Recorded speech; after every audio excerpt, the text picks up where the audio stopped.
Effect of alcohol on the membranes. The parts which first suffer from alcohol are those expansions of the body which the anatomists call the membranes. The skin is a membranous envelope. Through the whole of the alimentary surface, from the lips downward, and through the bronchial passages to their minutest ramifications, extends the mucous membrane. The lungs, the heart, the liver, the kidneys are folded in delicate membranes, which can be stripped easily from these parts. If you take a portion of bone, you will find it easy to strip off from it a membranous sheath or covering. If you examine a joint, you will find both the head and the socket lined with membranes. The whole of the intestines are enveloped in a fine membrane called peritoneum.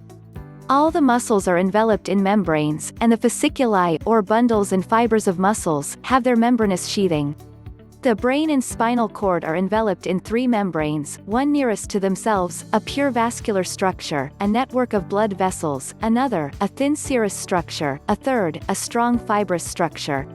The eyeball is a structure of colloidal humors and membranes, and of nothing else. To complete the description, the minute structures of the vital organs are enrolled in membranous matter. These membranes are the filters of the body.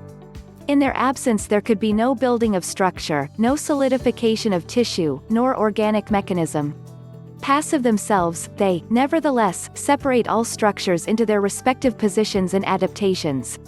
Membranous deteriorations. In order to make perfectly clear to your mind the action and use of these membranous expansions, and the way in which alcohol deteriorates them, and obstructs their work, we quote again from Dr. Richardson. The animal receives from the vegetable world and from the earth the food and drink it requires for its sustenance and motion.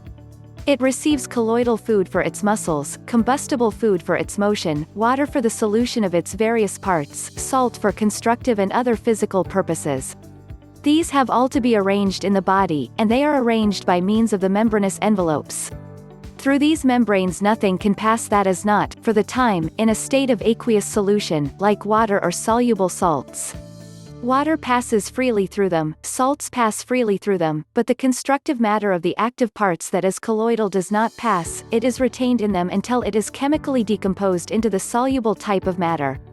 When we take for our food a portion of animal flesh, it is first resolved, in digestion, into a soluble fluid before it can be absorbed. In the blood it is resolved into the fluid colloidal condition, in the solids it is laid down within the membranes into new structure, and when it has played its part, it is digested again, if I may so say, into a crystalloidal soluble substance, ready to be carried away and replaced by addition of new matter. Then it is dialyzed or passed through the membranes into the blood, and is disposed of in the excretions. See, then, what an all-important part these membranous structures play in the animal life.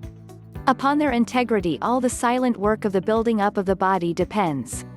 If these membranes are rendered too porous, and let out the colloidal fluids of the blood, the albumin, for example, the body so circumstanced, dies as if it were slowly bled to death. If, on the contrary, they become condensed or thickened, or loaded with foreign material, then they fail to allow the natural fluids to pass through them. They fail to dialyze, and the result is, either an accumulation of the fluid in a closed cavity, or contraction of the substance enclosed within the membrane, or dryness of membrane in surfaces that ought to be freely lubricated and kept apart.